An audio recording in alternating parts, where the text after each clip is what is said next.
We want to welcome you all and thank you for joining us today. I'm Erin, as I said. I'm based in Detroit, Michigan, land of the Anishinaabe people, including the Ottawa, Ojibwe, and Potawatomi. If you'd like to introduce yourself in the chat, including your name, organization, personal pronouns if you're comfortable sharing them, and where you're based. We encourage you to include a recognition of whose land you reside on, to consider the historical and current relationships between Indigenous and non-Indigenous peoples, other creatures, and the land and water we are all in relationship with. And if you're unsure, you can look at the map that Colleen is going to link to in the chat. Okay. So I'm really excited to have two wonderful speakers with us today to talk about state-level environmental justice policies. Environmental justice seems to be having a moment right now, but that's because of decades of community organizing and education, direct action, community-led research, and countless efforts in the courts, across state legislatures, and beyond. In rural and urban communities of color, the fight for environmental justice has been led by people striving to ensure the health and well-being of their families, their neighbors, and the earth. I just want to quickly, as an introduction, talk a little bit about what's included in a lot of state-level environmental justice policies, just as an introduction, and then we'll have some more time to dig into some specifics in Oregon and New York. Environmental justice advocates have long sought to increase transparency related to permitting decisions. Excuse me, sorry. People are still trickling in here. I'm trying to get everyone in. There we go. Okay. Working to address the cumulative impacts of pollution to the air, land, and water, and how demographics, particularly of race and class, interact with environmental factors to create an uneven distribution of environmental harms and benefits. So state-level environmental justice policies have continued to grow across the past several years, and some of the common content of these laws include the creation of state environmental justice advisory task force or councils, articulating the definition of environmental justice and other key terms in state law, as well as creating environmental justice mapping tools, enhancing the public process for state agencies to engage with communities, and in some cases, even requiring state agencies that administer permits to polluting facilities to consider cumulative impacts to the surrounding communities. So I'm going to quickly plug a few resources from River Network that are pertinent and may be of interest to you all. Colleen's going to put those in the chat, but we have a blog as well as a research page explaining why environmental justice mapping tools matter, both at the state and federal level, and how these tools relate to water issues specifically. And I also want to say that our state policy hub is going to be expanding in June to include examples of environmental justice policies from several states. So stay tuned for that. All right, enough of me talking at you. I'd like to introduce Anthony and Jairaj. We're so grateful to have Anthony Rogers White from New York Lawyers for the Public Interest. Roger serves as the Director of Environmental Justice at NYLPI. New York Lawyers for the Public Interest activates the power of New York communities as they lead the fight to make equal justice a reality. Together, they attack systemic bias based on race, poverty, disability, and immigration status. And following Anthony, we'll hear from Jairaj Singh. He's the Climate Resilience and Environmental Justice Director at Unite Oregon.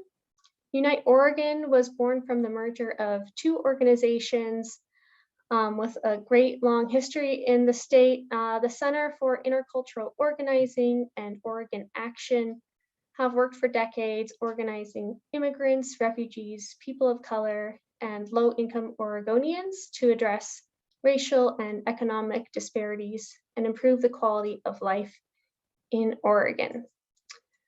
Before we turn it over to the speakers, though, just to get a little thinking and engagement between you all, I'd like to ask a question for you to just answer.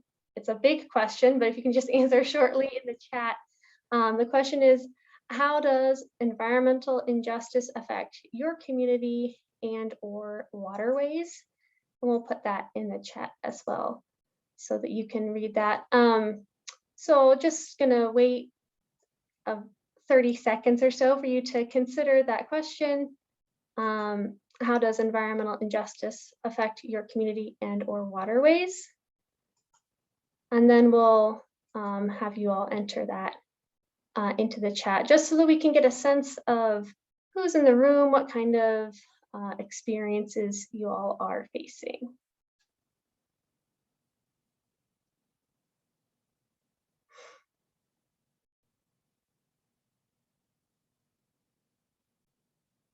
All right, so as you're ready, if you want to answer that question in the chat of how does environmental injustice affect your community and or waterways, you can go ahead and put that in.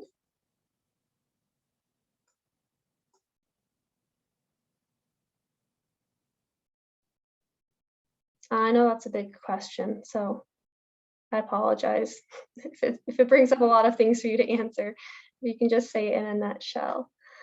And then the other question that I'd love for you all to answer is, what do you hope to learn during today's showcase? And we'll try to make sure that those are addressed both in the presentations that we hear from and then in our discussion portion of the showcase.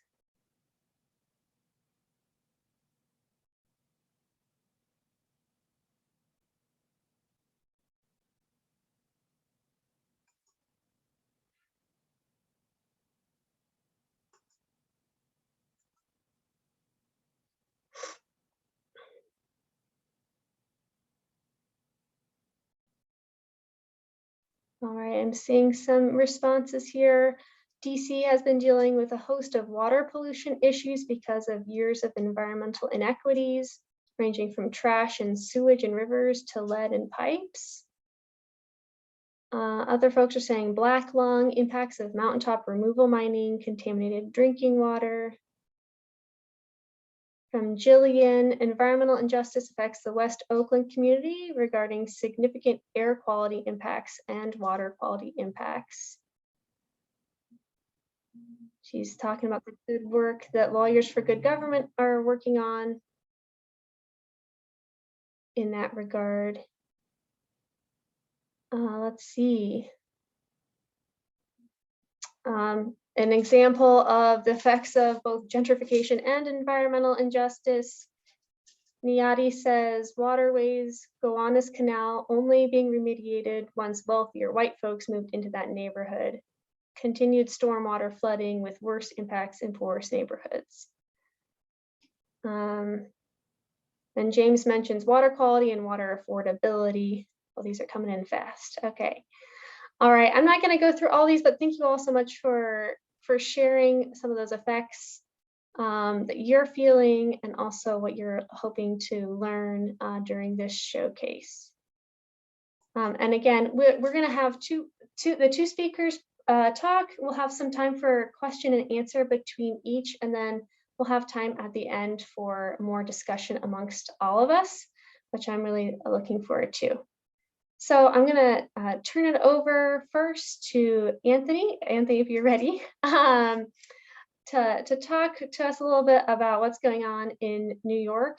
And if you all have questions during Anthony's presentation, please feel free to put them in the chat and we will address them once he's done with his presentation. And just a quick question, Erin, and hello everyone, great to be here. Quick question, are we going to be doing a Q&A after each of our presentations or at the conclusion of both of them? Yeah, great question. Yeah, we'll do a Q&A after you talk, and then we'll hand it over to Jairaj. He'll talk, and then we'll have it open up for everyone.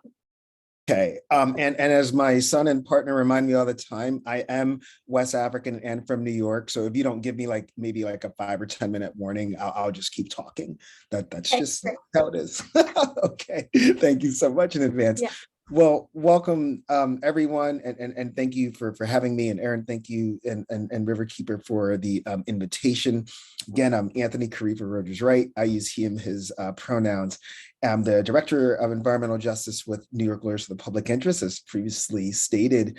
And I also have the honor of sitting on the steering committee for the 320 organization member coalition known as New York Renews, who are a very salient coalition because they were the ones that drafted, organized, and eventually helped get ratify the, I like to say, nation-leading Climate Leadership and Community Protection Act, which I'll talk about briefly.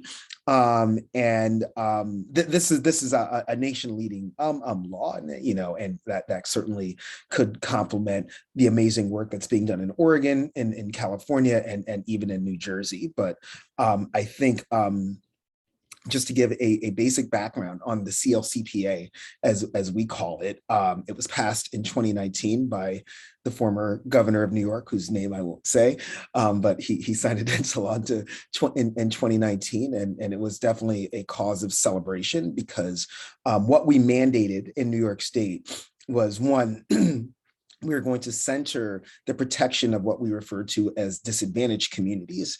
And these are communities that have been determined through a set of metrics, including race, ethnicity, income, wealth, educational status, home ownership, high energy burden, and then, of course, proximity to pollutive industries, that will get 40% of investments, not benefits, 40% of the investments that will be allocated as part of New York's transitional off of fossil fuels and to 100% renewables. As a matter of fact, one of the other important elements of the CLCPA is that by 2040, which will probably be here tomorrow, 100% of our energy production must be from zero emission sources. And then by 2050, 85% of our emissions need to be eliminated. And that's an economy-wide designation. So everything from our transportation to our agriculture to our waste and, of course, our energy production. Now, if that 40% is sounding familiar to you, and maybe can I share my screen? Yay, I can. Awesome. And we'll start with this slide. People who know me know that I cannot do a presentation without here we go. Can everyone see that, Aaron? Yeah, is everyone able to see that? Excellent, great. The reason why we're so excited about it is that you can see this succession of a bottom-up process. The CLCPA is an environmental justice law first and foremost because it's rooted in environmental justice principles. In 1991, one of the first People of Color summits was held in New York City at the Riverside Church, and 17 principles of environmental justice came out of that. And if you're unaware of the 17 principles of environmental justice, I would check them out. You can go to ejnet.org, and there's a nice PDF, and because they're so germane to this day. They were both prescient and germane, but the CLCPA is rooted off of these principles. It gave us at the local level something that we call the Climate Mobilization Act, which attacks the biggest source of emissions in New York City, which are our buildings. And from the Climate Mobilization Act, at the state level, we came up with the Climate Leadership and Community Protection Act, also grassroots-led, frontline community-led, Black, Brown, and Indigenous-led. And we're already seeing that the CLCPA is having all kinds of influence at the federal level. The Justice 40 initiative, which states that 40% of benefits must go to environmental justice communities, was influenced and informed by the CLCPA, as well as so many other great acts like the Environmental Justice for All Act, which was sponsored by Chairman of the Environmental and Natural Resources House Committee, Raul Grijalva, the Environmental Justice Mapping Act, which was sponsored by Representative Cori Bush and Senator Ed Markey, which calls for a national environmental justice census, the Climate Equity Act, which basically stipulates that we are not going to exacerbate existing issues of environmental racism and pollution in environmental justice communities. And then most recently, the Justice and Power Plant Permitting Act, which calls for a national census of peaker power plants. Just really quickly, peakers, these are the dirtiest, most profligate pieces of fossil fuel infrastructure you'll find in your cities. They only turn on when there's a high energy demand, and they get paid hundreds of millions of dollars despite only being on for sometimes 40 to 50 hours a year. And they spew the nastiest stuff, particulate matter, nitrous oxide, sulfur oxide, and carbon dioxide, primarily in environmental justice communities. And what I will also say is that what's equally important is that these acts were all developed by not just environmental justice communities, but also organizations that are accountable to these environmental justice communities. So in New York State, I'm talking about organizations like the New York City Environmental Justice Alliance, the executive director, a veteran in New York City and New York State environmental justice organizing and policy development, Eddie Battista, along with Uprose, located in Sunset Park, Brooklyn, who have the first community-owned solar program in New York State's history, run by my mentor, Elizabeth Yampierre, and so many other environmental justice organizations, the Point CDC, We Act for Environmental Justice. These organizations and their communities had a big hand in that. And right now, we're with the phase of New York where, passage of bills are great. The ribbon cutting is awesome. It's good to take a breath and have some fermented beverages with your fellow organizers in victory. And then comes the implementation phase. And it's like, oh dear, this is when the actual work starts. And that's where we are right now. We're trying to get it funded. That's not going to happen this session. The New York State session ends in about a week. And we did not get the funding that we need, which is about $10 to $15 billion a year to make the CLCPA actually effective. One more piece of legislation that I also want to talk about quickly, that we just got passed in both chambers of our state legislature, and now we are pressing Governor Hochul to sign it into law, is the Cumulative Impacts bill. And what's great about this is that it follows in the footsteps of our neighbors across the Hudson River in New Jersey. I sometimes have to remind New Yorkers that there is stuff west of Manhattan, and as a matter of fact, just a whole nation of stolen indigenous land across the Hudson River as well. But the purpose of this bill is to ensure disadvantaged communities are not disproportionately impacted by adverse environmental siting decisions, primarily by our State Department of Environmental Conservation. We require environmental analyses for major projects in New York State, similar to the federal government's equivalent of the National Environmental Policy Act. We also do environmental impact statements. And now, once we hope this is signed into a law, EISs, as we will call them, will include all the effects of adverse effects of a proposed action on an identified disadvantaged community, or DAC, or increase disproportionate, or sometimes what we call an inequitable burden on a disadvantaged community. And that still has to be articulated, and that's something that the courts, I guess, will eventually decide. Without reading this all, and Aaron, I'll make these 2 slides, of course, available to you to distribute to everyone. But most importantly is that DEC will not be able to issue permits if it's demonstrated that the proposed action or proposed project would directly or indirectly disproportionately or inequitably increase the burden of pollution in a disadvantaged community. So it's a very proactive piece of legislation. Aaron earlier was right. Environmental justice is blowing up. We like to call it the hip hop of the environmental movement. It's it's worldwide. Everyone's coming on the environmental justice bandwagon. But previously, EJ was, as it's sometimes known, has been practiced, end of the pipe, post hoc, when the damage was already done. You look at places like Cancer Alley in New Orleans, Asthma Alley in New York City, the Cross Bronx Expressway, the asthma is already there, right? The respiratory diseases are already there. You add in COVID. It was no surprise to us that the people who were disproportionately impacted by COVID, a disease that attacks the respiratory system, were people in environmental justice communities. bills like this and the CLCPA, and in complement with each other, allow us to be proactive to stop the harm, before it happens, because there's no amount of financial retribution that can bring back a life or unalter a life that's been altered by legacy and systemic environmental racism.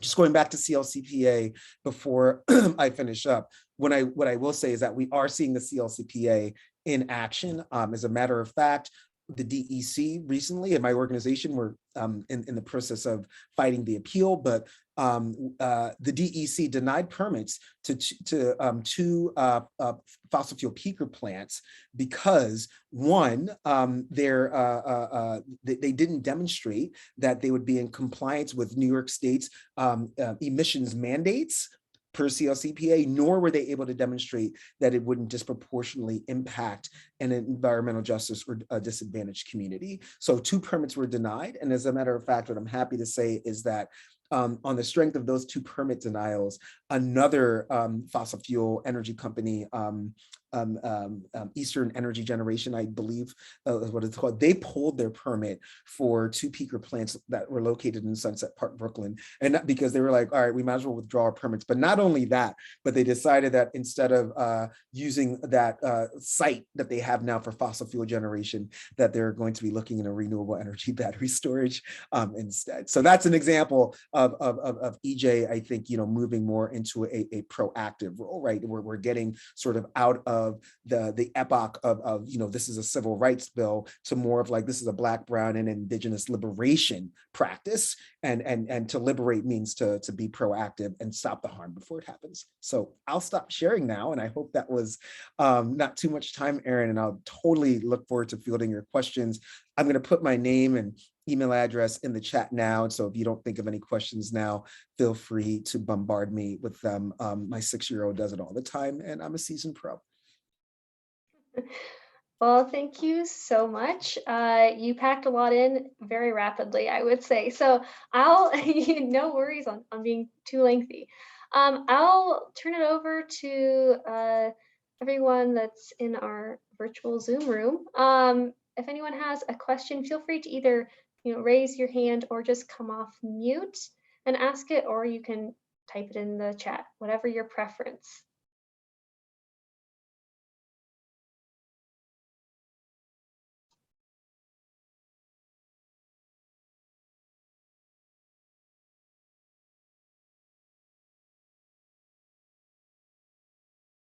I hope you all aren't too shy today.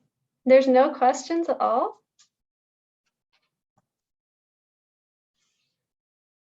Well, Anthony, could you maybe just give us an example? Oh, here we go. I'll let Jillian ask the first one. Regarding CLCPA, do you think it's a good model policy for other states, or are there things you would change? I think it's a great question. So, I mean, I think it's absolutely, Jillian, a fantastic blueprint.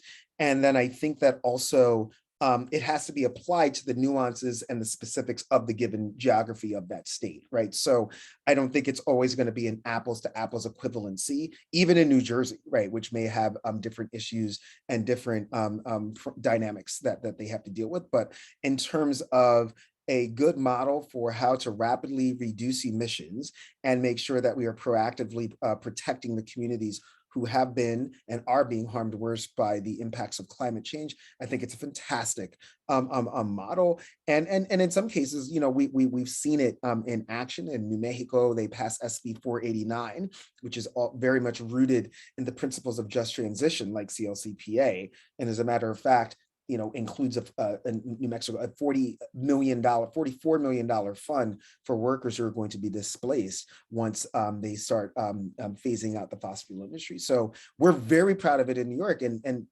just another thing, it's also good model policy for the federal government, as we are seeing with their adaptation of the CLCPA with the President Biden's Justice 40 program, which he announced as part of Executive Order 14008 back in January.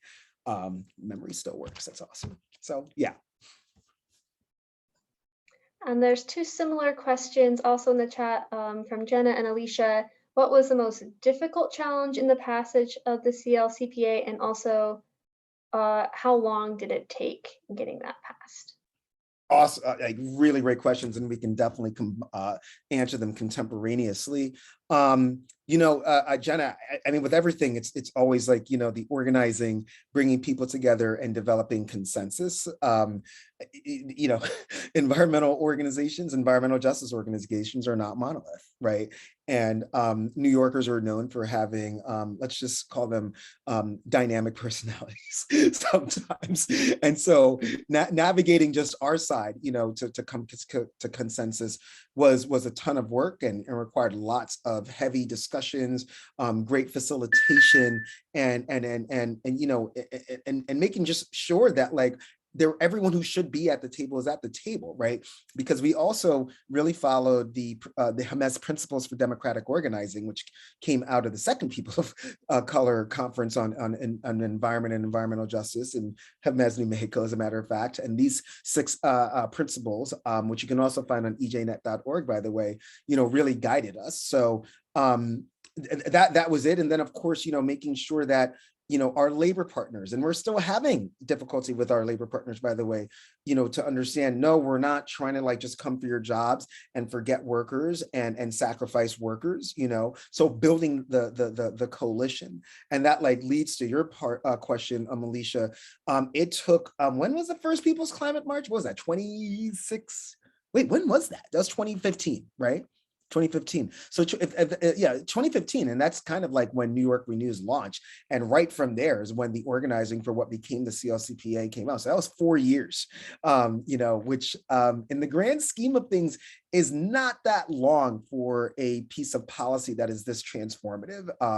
But the process was also finding legislative champions, which we were able to do at the local and the state level, as well, and also, bringing in movie stars, people like Mark Ruffalo, who really helped us, get some business partners who may not have been with us, and otherwise help us generate critical mass. But the process, Alicia and Jenna, like I'll say it again. I mean, organizing, and when I say organizing, I mean in the sense of what the great Jane McCaveley talks about in her book No Shortcuts, understanding the difference between organizing, mobilizing, and advocacy, and being very, very specific about what was best for organizing in a given community. And again, not trying to bring a one size fits all, understanding the nuances in each community and how we bring out the most people to mobilize and advocate. So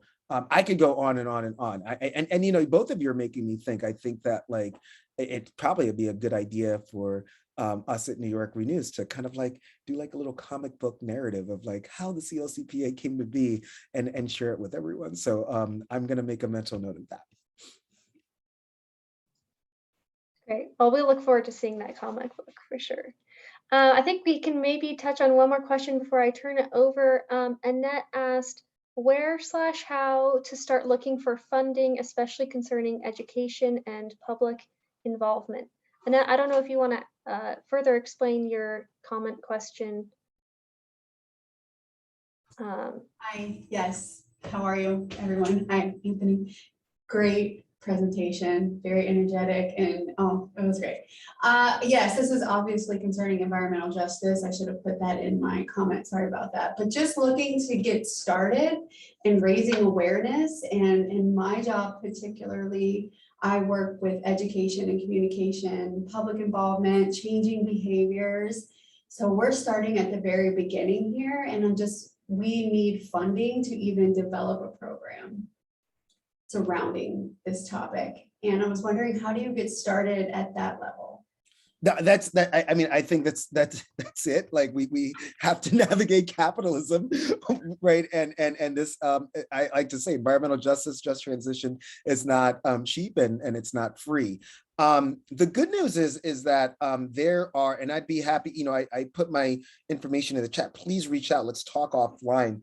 There are a lot of foundations who understand that this is key. 1, 2, I think that you're entering a niche that we need more of, like, education, public involvement. I mean, climate is emerging as a major issue in the consciousness of people. We saw what just happened in Australia, for instance, in their election, and climate is what basically shifted the entire government. So I'd be happy to put you in touch with my friends at the Patagonia Foundation. And when you're talking about changing behavior, here is, I mean, their clothes are very expensive.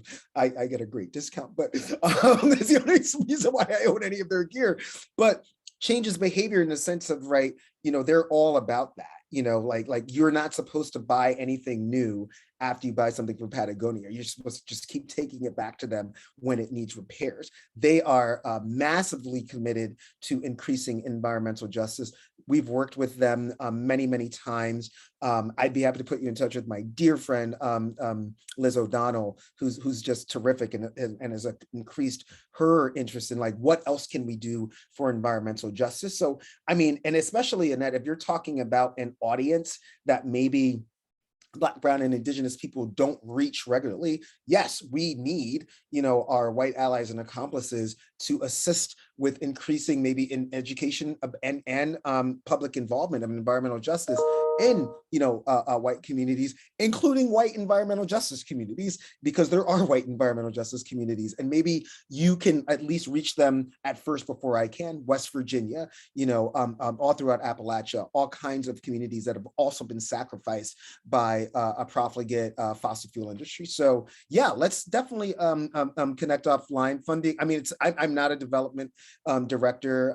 My family also doesn't let me handle the money, and these are strategic decisions. But I would certainly at least be happy to have the discussion with you. And I think Patagonia Foundation is a great place to start. And when you start like developing the reputation of, they got Patagonia to fund them, they got New York Community Trust to fund them. Ooh, that's good. Like, maybe we should figure out like what they're doing and learn more. So yeah, please reach out.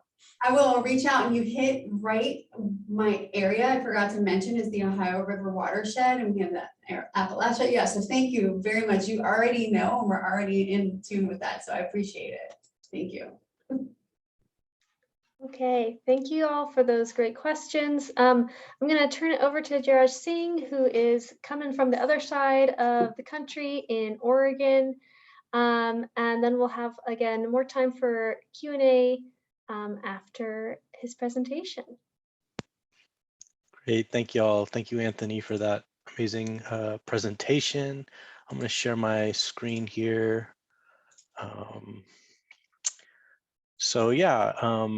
Again, my name is Jairaj Singh, he, they pronouns. I am the Climate Resilience and Environmental Justice Director with Unite Oregon. I currently reside on Kalapuya land. Today is known as Washington County, Oregon. And I'm going to delve into one of the major environmental justice policies we worked on this year. And before that, I'll share a little bit about Unite Oregon, the community-based organization I work with, as well as the Oregon Just Transition Alliance, who Unite Oregon is a member of, in order to give a little bit of context. I also want to share a little bit about myself. I started working at Unite Oregon in 2020 to help build out the organization's newest chapter in Clackamas County. When I started in 2020, COVID-19 was emerging, and then some of the biggest and most severe wildfires erupted in the region as well. So although most of my work has been virtual, I work specifically with communities in Clackamas County, distributing resources, and worked with other regional agencies to help build out our base in that county. So my position at Unite Oregon is shifting to do more statewide work around climate resilience and environmental justice. And this issue of resiliency and climate justice is relatively new space for Unite Oregon, and I'm excited to help unfold a new phase for the organization. So a little bit about Unite Oregon. Again, Unite Oregon is an intercultural social justice movement building nonprofit in Oregon with chapters in both northern and rural southern Oregon. Our organization is working to eliminate systemic inequities and fight for a more just and equitable society for immigrants, refugees, Black, Indigenous, people of color, rural communities, and low-income Oregonians. So we have field chapters in Multnomah County, Washington County, Clackamas County, and Rogue Valley. And every year, Unite Oregon trains more than 75 community members across the state representing a broad spectrum of immigrants, refugees, and people of color, including participants experiencing multiple oppressions. So Unite Oregon, like I said, is part of a larger alliance of community-based organizations that serve frontline communities in Oregon. Oregon Just Transition Alliance was founded in 2017 and became its own statewide alliance in 2020. OJTA brings together organizations committed to base building in frontline communities and gather to create ownership over our collective future and move Oregon towards an economy that is rooted in our shared values and the principles of a just transition. These are some of the organizations that are a part of OJTA. So we're going to be doing actually a listening tour this summer in Oregon in all of our regional chapters to learn about the needs and gaps in regards to climate and environmental justice, as well as educate our communities on current and emerging policies and incorporate a participatory budgeting component as well. So it's going to be a holistic sort of needs assessment with some of these organizations that you see here. So now I'm going to get into House Bill 4077 a little bit more. And to give you some background, in 2007, Oregon Senator Avel Gordley worked to pass Senate Bill 420 that for the first time created a statute in Oregon, resulting in structure around environmental justice, including the formation of the Environmental Justice Task Force. So language requiring state agencies to consider environmental justice impacts when making decisions, requirements to engage communities who are impacted, and charge the Environmental Justice Task Force with advising the governor and natural resource agencies on environmental justice. So the EJTF was created to protect Oregonians from disproportionate environmental impacts on vulnerable populations. In regards to mapping specifically, which this bill, this law now focuses on, one of the components, although the US EPA has a national mapping tool known as EJ Screen, it uses national level data and consists of a limited number of demographic and environmental indicators. Many environmental indicators such as drinking water and indoor air quality are not available with adequate coverage. And as of now, Oregon does not have a centralized tool to help agencies analyze environmental justice data and information. So for the last 15 years, Oregon's Environmental Justice Task Force has toured the state, hearing from impacted communities, and has provided guidance and advice to agencies and the governor's office. While the EJTF encourages state agencies to give all Oregonians knowledge and access to improve decisions that affect their environment and health, it remains a voluntary and advisory body without a budget or staff. So after 15 years, the Oregon legislature passed HB 4077 this March 2022 to help the state identify patterns of pollution and climate burdens, identify disadvantaged and vulnerable communities, and assess environmental threats. So the law supports the revitalization of the Environmental Justice Task Force to now the Environmental Justice Council, to really advise the governor and natural resource agencies on environmental justice concerns, and provides funding for data collection, analysis, and research to determine environmental impacts on low-income rural neighborhoods and people of color communities. So HB 4077 does two important things. First, it solidifies and provides resources for the Environmental Justice Council, which is building upon the EJ task force model. And this shifts in structure.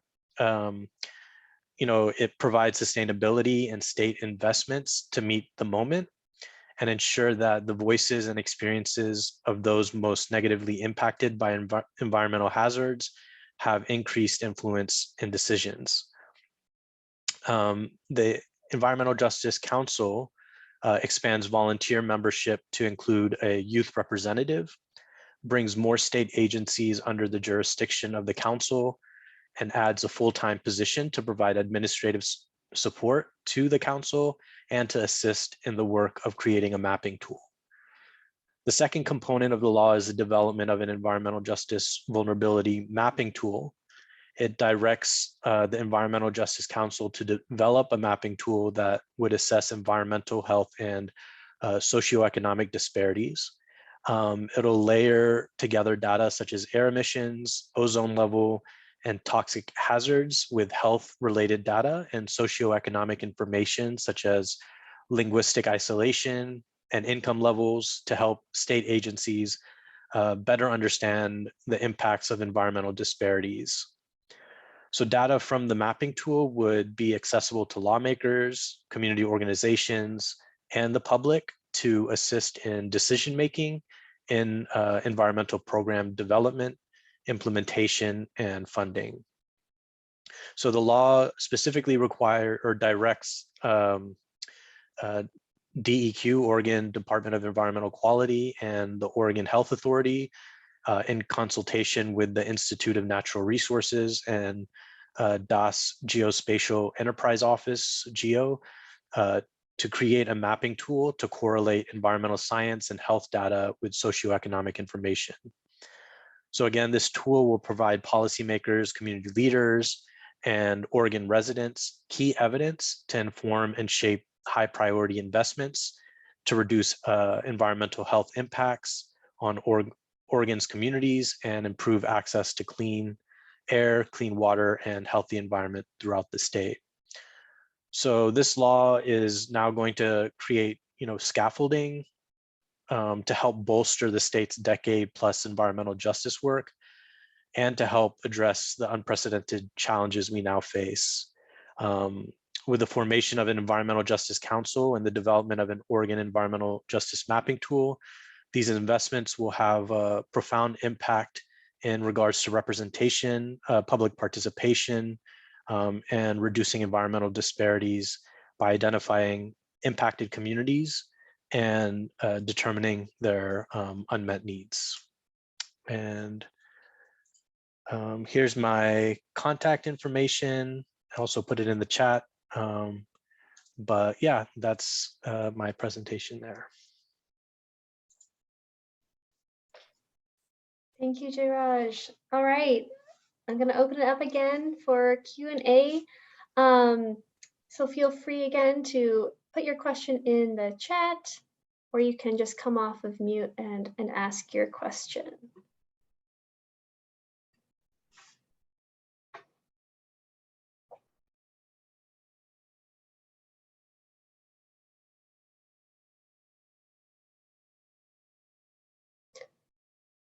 I guess one question that I have is, so New York and New Jersey are kind of leading the country in terms of having passed these cumulative impact bills. Are you envisioning Oregon taking that kind of legislation on in the near future, or is that something you all are working on with Unite Oregon and your partners? Yeah, I think that's a great model. I don't think Oregon is that far yet. I think the West Coast, we're following the steps of a lot of the work that the state of Washington is doing in California. They already have environmental justice mapping tools. And so it seems like we're following the footsteps of, those states right now. But I think New York and New Jersey are great examples to follow as well.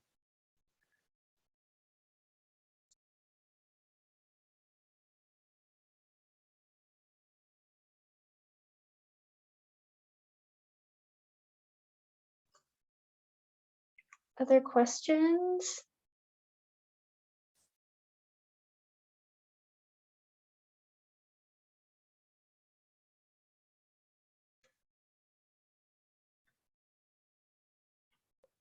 All right, Stacy's asking, do you know what the status of the development of the mapping tool is?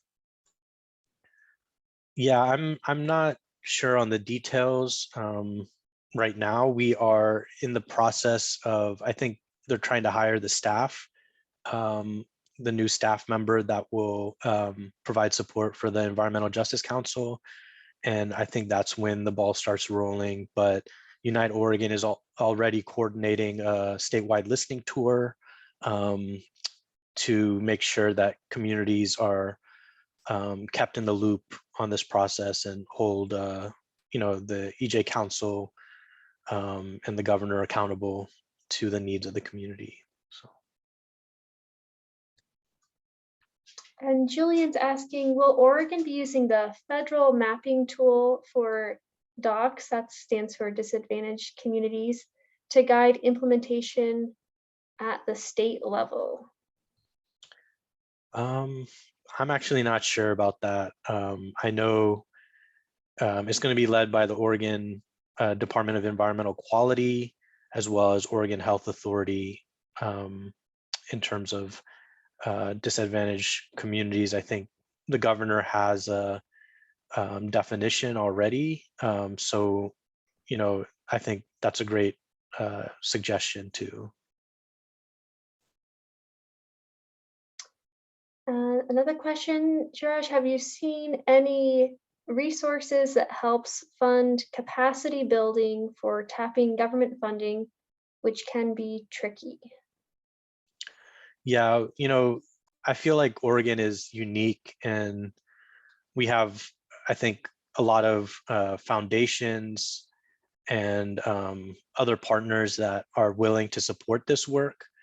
Right now, we're getting resources from Meyer Memorial Trust to do like a listening tour and, to support the needs, more of a needs assessment around these projects. So I think it depends on every state, but, Oregon has an ecosystem of foundations and, just overall philanthropy, a connection of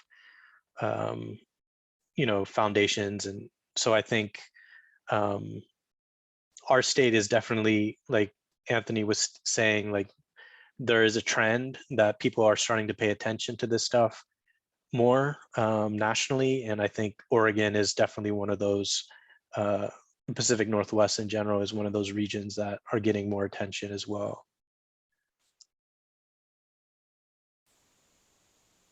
Great, thank you. So we've got about 10 minutes left for the State Policy Showcase, and I'd like to open it up for a broader discussion. You can continue, of course, to ask Anthony and Jiraj questions, but also wanted to open up to you all because I know many of you are doing great work in your states around environmental justice advocacy and championing policies. So just if I could really quickly, and yeah. it's just a question to Jiraj about the federal model for DACs.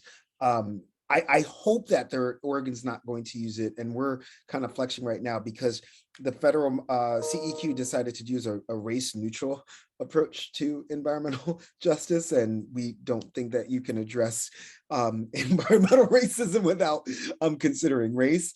And so we have been advising through our partners at Climate Justice Alliance, which Oregon Just Transition Alliance is a proud member of as well, to don't follow that element of it. Like we can't get around racism without talking about race. Yeah, no, thank you for bringing that up. It's we're taking the lead from front and center in Washington. I know they've been very critical of that, so I'm looking to their analysis as well. Yeah, and this is Jillian. Just to clarify, I was asking the question for that exact reason, Anthony, with a little bit of wariness as to whether or not they're going to follow it and identifying conflicts between the federal and the state level for those states that already have screening tools. Yeah, I'm just putting in the chat for y'all that may not be familiar. The federal mapping tool that is under discussion right now is the Climate and Economic Justice Screening Tool, and CEQ is accepting comments on that for another 2 days. So if you have things you want to say regarding including race or other indicators, you can go to the Federal Register and do that if you feel compelled. But yes, there is a lot of discussion right now around how states are going to identify disadvantaged communities, especially in the water rural world related to state revolving fund money. So these are great conversations to be having. Are there other questions or things you all want to share about what's going on in your state, successes or barriers related to environmental justice policies? The floor is open.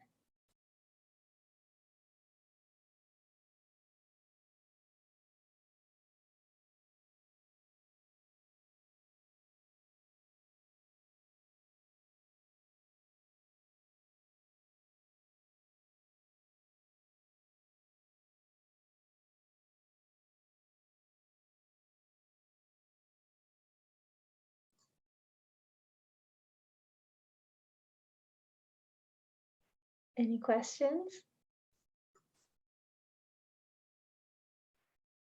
My colleague Shada said to lean into the silence of facilitating the other day, so I'm just gonna drag it out. I see Stacy. Go ahead, Stacy.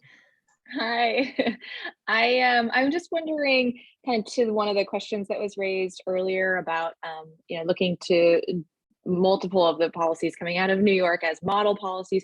Does anybody know of any resources that are starting to compile these model policies? I know in sort of another policy sphere that I had worked in before, they had developed a report that was a compilation of all these different state level policies that were relevant to that arena that was in sort of food systems and school food systems. Is there something that exists in this environmental justice space? There is. I am looking for it for you right now. A dear friend, Todd Fernandez, and a bunch of like New York and national based groups, like literally put them all together. And if I don't find it before we end, I promise to send it to Erin. Yeah, I see Jillian has her hand up as well. I just want to quickly pitch that that's part of the work we're doing with the State Policy Hub. So stay tuned on that. And there are several other compilations around environmental justice policies. And I'll make sure to share additional links and all the things that have been shared in the chat today in a follow-up email to all of you. Jillian, go ahead. Yeah, I think I was going to say the same thing, Erin, is that I definitely, I know there are a lot of different parallel efforts going on, so it'd be good to get them together. And then our organization, Lawyers for Good Government, is actually doing a 52 state survey right now on the definitions and applicable policies related to disadvantaged communities. So we're pulling together the things that do exist. There's a signal report that's out there that is somewhat missing some information, but it has a lot of good information in it. And I'd be definitely interested in seeing what you're talking about, Anthony, as well. And I'm also happy to share the 52 research project that we complete, I think, in the next couple months on these issues as well. So I don't know, Erin, if you'd be able to, if there is a listserv, if there's, share what we have and be able to cross-share resources, that would be awesome. Yeah, absolutely. That sounds great. And it's great to hear all the momentum and work that everyone is working on. Are there other questions that anyone wants to pose in these last few minutes? I do want to share that we have a short survey that we are always plug in at the end of our workshops and trainings that is in the link or in the chat. It just takes a few minutes. So if you want to give feedback on this presentation specifically or the format of the state policy showcases, we'd love to hear from you using that form. Are there any other, oh, I'm so sorry. My mouse just fell off my desk. Are there any other last comments that y'all want to share? Oh, thanks, Anthony. A link to federal policies is in the chat. Well, if there are no other comments, I just want to thank you again, Anthony and Jiraj, for joining us today. You are both super informative and really inspiring us all as we do our work. And again, we'll be sharing all the resources as well as the recording of this session later on. Thank you all.